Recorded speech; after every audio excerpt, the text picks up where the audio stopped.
Good morning সবাইকে। সবাই কেমন আছো? আশা করি সবাই ভালো আছো।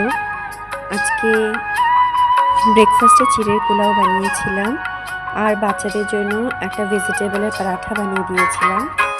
চিড়ের পোলাওটা নিরামিষ করেছিলাম, যেহেতু আজকে থার্সডে আমরা নিরামিষ খাই।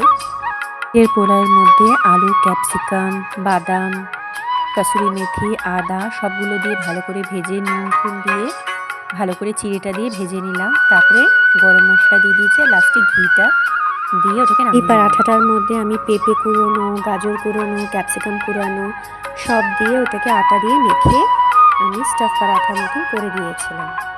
আজকে দুপুরে যে বাচ্চাটার ভিডিওটা শেয়ার করেছি ইনস্টাগ্রামে, তোমরা যদি ফলো করতে চাও তাহলে আমার স্টোরিজে গেলে ওর ইনস্টাগ্রামের অ্যাকাউন্টটা আছে, ওইটাকে ক্লিক করলেই তোমরা ওখান থেকে ফলো করতে পারবে। আজকে দুপুরে লাউ ঘন্ট, লাউয়ের খোসা ভাজা আর আলু ভেন্ডি ভাজা আর ডাল করেছিলাম।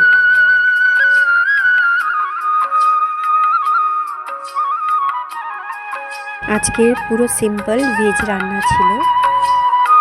জানো তো, যবে থেকে আমি বাচ্চাটা ভিডিওটা দেখেছি তবে থেকে আমি ইমোশনালি এতটাই ভেঙে গেছি। বাচ্চারা কষ্টটা সবসময় মনে হয় যে কত কষ্ট লাইফে, একটা বাবা থাকা আর না থাকার মধ্যে কতটা পার্থক্য থাকে।